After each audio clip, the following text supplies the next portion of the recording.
1 minute to go.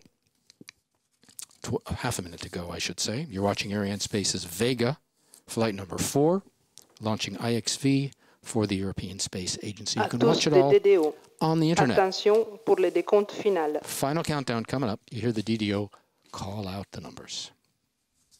10, 9, 8, 7, 6, 5, 4, 3, 2, 1. Top. Allumage P80, décollage.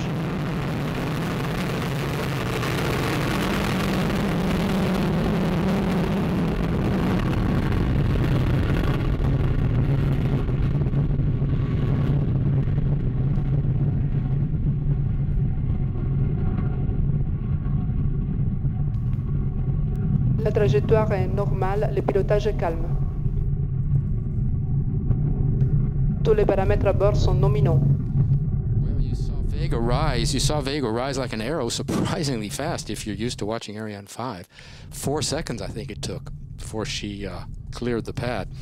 Those of you familiar with Ariane know that the heavier launcher rises a lot more slowly. She weighs over 6 times what Vega does. The DDO is saying that everything is normal on board, lifting off perfectly from French Acquisition de la télémesure lanceur par la station de Saint-Georges. Beginning the 4th mission in her young career. I can see from here the people, there's nobody left in the hall. They're all out on the terraces. They're snapping their cameras. Some are clapping as the Vega passes overhead. Acquisition de la télémesure lanceur par la station navale lanceur au large de la Guyane. Everything is okay on board. Salvatore, I imagine, is snapping pictures. As soon as he comes in, we'll get his reaction. The first stage is burning now. La trajectoire est nominale, tous les paramètres sont normaux. First stage weighs 97 tons. 88 tons of that are fuel. It's quite a heavy ratio. The first stage is produced near Rome at Colleferro, then delivered to the French Guiana propellant plant here, where it's loaded with fuel, and then transferred to the booster integration building. Coming up on separation of the first stage in just about 3 seconds, and you'll see that on the animation on the cartoon. Séparation P80. There, the DDO has called out. Right on time at 53 kilometers up and at 1 minute and 53 seconds. You see the ignition of the second stage. You can see on the bottom of the screen the altitude 62 kilometers and our speed on the right just over 2 kilometers per second. The second stage, called the Zefiro 23, ignited right on time, again at 53 kilometers up.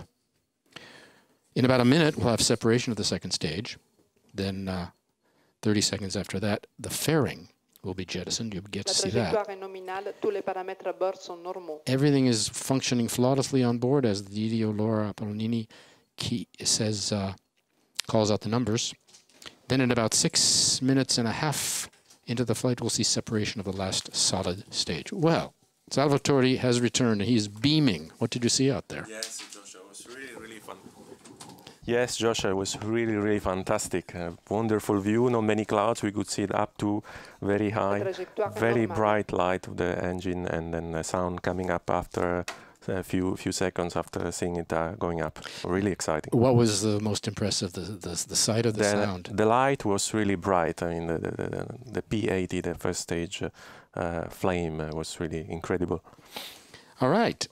Now that you're back, take a look at the upper right-hand corner of the screen. There's a curve there. You see the cursor climbing up the path there as we have extinction of the second stage. What are we looking at on the upper Yes, right? What you're looking there is basically the predicted trajectory, and which is the curve there, and the dot which moves is the actual current position. So it means that if you see the dot on the curve, everything is nominal and as predicted.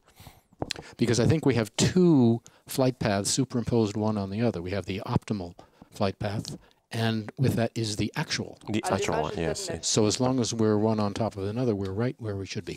The DDO has just called out the ignition of the third stage, and there you saw the separation of the fairing, revealing the reentry demonstrator to the elements.